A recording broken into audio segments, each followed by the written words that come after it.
ABCs of Ecology. A Colorado, a young woman explained to grandpa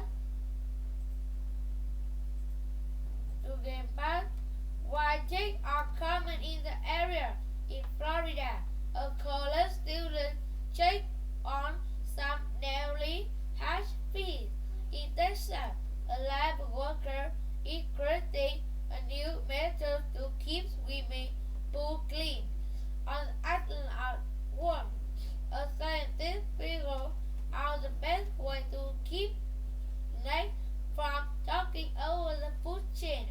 What do these people have in common? They were all ecologists, biotic and arbitrary.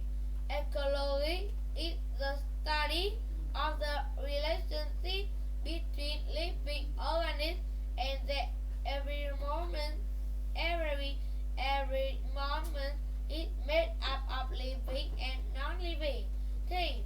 For example, living things in a house every moment night includes snakes, forest, pine trees, and poison ivy. Ecologists call them biotic factors. The